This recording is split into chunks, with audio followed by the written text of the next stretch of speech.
Imagine, right now, in one instant, the money in your wallet, checking, or investment accounts could purchase only 1/10 or 1/100th of what it could yesterday. How would your life be affected? Could this even realistically happen? Well, who is in control of your money and how the US dollar works? Not you. Did you decide in 2008 to help bail out large failing banks? Probably not. But your government did.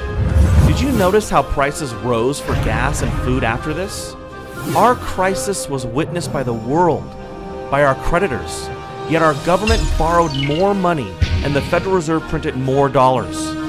All of these events change the value of each dollar you have. At any moment, another event could happen that changes the value of these dollars more dramatically. So how can you protect yourself? You may have been told to store wealth in real estate or gold and silver. These are good places to store wealth, but you cannot buy groceries or goods directly with these assets because they aren't currency. You can't transfer their value easily or efficiently for real-world transactions. There is a form of currency that does not deal in dollars, and that is actually inflation-proof. It is the banker's worst fear.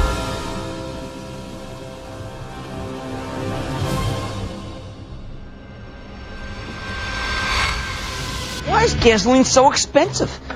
Telling us which food brands are ready for the uptick in costs. The United States has just lost its top-notch AAA credit rating. 18 people have been charged in what may be one of the nation's largest credit card fraud rings. What some are calling fool's gold, it is the virtual currency called is a kind of holy grail of payments. We're asking whether or not this currency really has any longevity, let alone legitimacy. How can I hedge against inflation and other government manipulation? One thing I did was to buy Bitcoin. What are they? I don't really know that much about Bitcoin. Bitcoin is a purely online currency with no intrinsic value. It is digital currency, which you can then use to buy things online. Bitcoin. What is Bitcoin? Bitcoin, first introduced in 2009, is a relatively new technology in today's ever-changing world. Bitcoin is a digital currency, an innovative tool that is revolutionizing people's daily lives, as did smartphones, eBay, YouTube, and even the internet itself. I can communicate with people live anywhere in the world by typing on the keyboard. You've got mail. The Bitcoin network facilitates the instantaneous transfer of value across any distance over any borders, to any place on Earth. Specifically, it allows any person in any place with an internet connection to receive and transfer value. To send $8,000 from America to Australia, Western Union would charge you $336. In contrast, any value of Bitcoin can be transferred with a fee of no more than 2 cents at today's exchange rate. Besides being able to transfer wealth instantly, Bitcoin is highly valuable because in its specially designed software, the supply of currency units, also called Bitcoins, is increased at a steady rate. New Bitcoin creation will only cease in the year 2140 with a total of 21 million Bitcoins. As of September 2013, there exist in circulation over 11.5 million Bitcoins, over half the total supply that will eventually be mined. Mining Bitcoin is the process by which new Bitcoins come into existence. They are created in blocks, and currently 25 Bitcoins are mined per block. Blocks are generated about every 10 minutes as regulated by the software code and sent to the computer that mined them. The best miner is the one with the most computational power, but it is also based on luck who wins the reward. A rough estimate would put the total number of Bitcoin miners at 100,000. This mining process is more specifically known as hashing. All right, Emmanuel, let's start off with your website. Cloudhashing.com. When did you get the idea to create a hosted mining cloud hashing service? When my wife decided to throw all my computers from the attic. So I started off mining Bitcoin using computers. So I had a few computers sitting around and running permanently, so the guests could not come around and spend time just because the room was super hot. They'll get a heat stroke. And at the same time, it was just costing a lot of money for electricity. So I invested in ASICs. Then upon my investment in ASICs, I had friends who were interested. So at that point I thought, they weren't computer literate, so I thought, let me manage it for them. So upon doing that, it kind of spiraled into a business. And, we launched Cloud Hashing in April this year. And we've been selling what you call Bitcoin mining contracts ever since. Did it bother you that we don't know who created it? I first heard about it in 2010. Well, I didn't think it was a great idea because I just couldn't see how it could take off into the mainstream. And lo and behold, 3 years later, the value just skyrocketed, and I thought, oh my goodness, I missed out on a golden opportunity and the advent of something great here.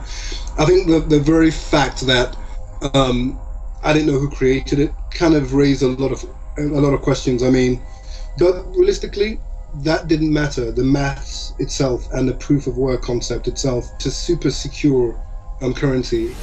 It may be hard to trust such a new, strange, and exciting system like Bitcoin. Some, mainly computer technology enthusiasts, already see Bitcoin as more secure than email, online banking, and your E-Trade account. So what made you say, you know what, I'm going to trust Bitcoin? Well, that's a great question. Do you use the internet? I do. Do you trust it? I pretty much have to. You trust the internet. You don't necessarily trust everybody on the internet. No. Right. But you trust the internet. You trust that you go in and type in on your browser and you get to Walmart.com. You trust that's Walmart or whatever. Yeah. And there are legitimate actors on the internet, right? Like Amazon.com. I'm sure you bought stuff there. Mm-hmm. Well, Bitcoin is very similar. It is computer code that's a protocol. Like email, a person would not normally assume anyone in this case can see, delete, or otherwise access their email account without their permission and password. There is one exception in that your email provider could shut you down or even spy on you at the NSA's request.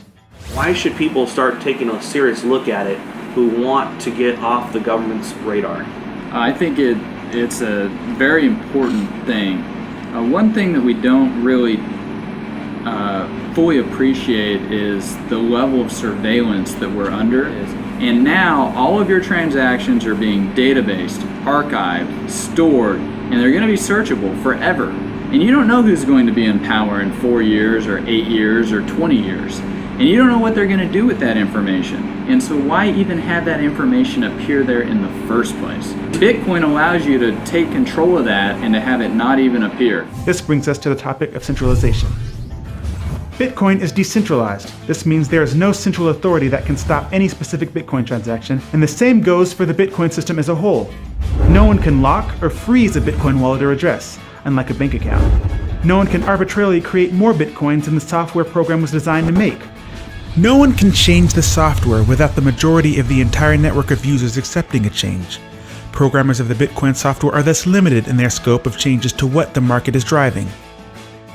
Max Wright, he wrote a book called Bitcoin Revolution. A lot of people are fearful that the government's going to attack it. With regards to resisting government violence, I think Bitcoin is a really, really unique, to me it's a unique currency in all of history. It's never happened before. So the analogy that Bitcoin advocates use is with regards to Napster. We all know Napster was a great file sharing tool, but it was run out of a central server in a company. There was a CEO to harass, there was a company to harass, and the government can send in men with guns and force them to unplug the server. Service is over. Bitcoin, in the same way BitTorrent solved the problem for Napster, it was decentralized and there was no one to harass. There's no you have to put a policeman in every bedroom in every house in the country or the planet to bring down BitTorrent. So too with Bitcoin. There is no one to harass. There is no CEO. It is a distributed peer-to-peer network that authorizes and guarantees the sanctity of the network. And so for that reason, it is incredibly resilient to violence.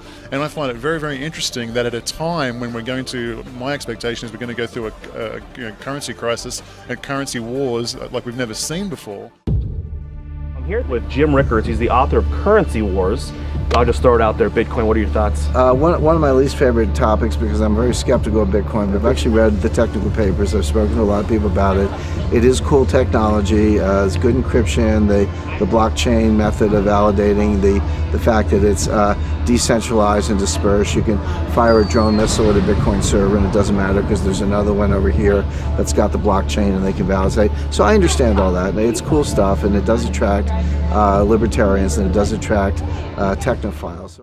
Now that you know what Bitcoin is, you should recognize how digital currency is a threat to the current banking system and institutions. In 2008, bankers profited from the very financial crisis that they created. Imagine you had the opportunity to not participate in a government-monopolized currency system. Bitcoin can be your way out of the corruption. The banks will hate it, but they can't stop it. Bitcoin can solve a multitude of problems. Firstly, inflation. Our current money supply continually grows because it is based on debt and continual government overspending. The US money supply has actually multiplied over 10,000 times in the past 200 years. This explains why purchasing power has significantly lowered. why Coke in 1959 cost a nickel and is now about 20 times that. The supply of bitcoins has only increased at a specific rate that won't change. This means that it is inflation-proof. Bitcoin also prevents theft. If you hold cash, not only would you worry about someone stealing your wallet, but the government has been known to confiscate cash at airports and during police stops. I had an encounter with the TSA, the Transportation Safety Administration, in which they not only wanted to know who he was, who did he work for, how did he get the money that he had on him, and what did he plan on doing with that money. $4,700? Why do you have all this money? Back in 2012, Mishra's friends, Rajesh and Marina Derry, were driving her cash across country when Nebraska state troopers booked them for speeding. Officers then got permission to search the car. In the back, they found 2 bags filled with cash and arrested the Derrys, believing the money was ill-gotten. You cannot steal bitcoins in a Bitcoin wallet without knowing someone's password. You can copy and store your wallet in an unlimited number of locations and access it from anywhere with internet access, just like email. With Bitcoin, it is much easier to move your money, as we noted earlier. It's also easier to keep your transaction private should you want to remain anonymous from your peers or even the government. Your name is not connected to your Bitcoin address unless you choose to through a third-party service that uses Bitcoin. The government would need to know and control the entire internet to track or stop Bitcoin payments. Lastly, a great benefit for Bitcoin is the ease of starting your own business. You can set up a Bitcoin address to receive money for products or services within seconds, versus trying to comply with all your country's regulations, creating a bank account, etc. You also don't have to worry about fraudulent payments because Bitcoin transactions are irreversible. Your business would not have to pay large fees to credit card companies either. A customer can simply use a cell phone app to send payments to you if your business has a storefront, like a bar or a restaurant. Bitcoin is already accepted on many online websites for products and services including freelance work, donations to organizations, pizza shops, auctions, electronics, web hosting, domain registration, file storage, gambling, music, clothing, graphic design, and even some massive retail outlets like bitcoinstore.com. Alright, I'm going to go to the Bitcoin store, I'm going to purchase a laptop, and I want to show you guys just how easy this is to do. You can have a lot of items on here, but we're going to pick laptops because that's what we need. But you can see you have a lot of different things you can buy: digital camera, desktop PC, webcams, all kinds of stuff you can also search for. But we're looking for a new laptop. And you can see this is just like going to any other store that would accept US dollars. We've got this notebook here, we can add to cart. Here's the cart, proceed to checkout. So just like if you went to Best Buy, you can register or you can just check out as a guest. I'm going to check out as a guest today. We simply input our information. Our next step is our shipping method. Input payment method is going to be Bitcoin. Place order. Okay, so we would just scan this with our phone, or we could use view address to pay it. And once you do that, you input that into your Bitcoin wallet, and the transaction is complete. Today is September 22nd, so I guess we'll see how fast they ship it out. Wow, so it's only been 2 days. Free shipping. We ordered it on the 22nd of September, and we received it on the 24th. You've got all your accessories, brand new. Yeah, same price as Amazon. I didn't pay anything extra for it. It's perfect.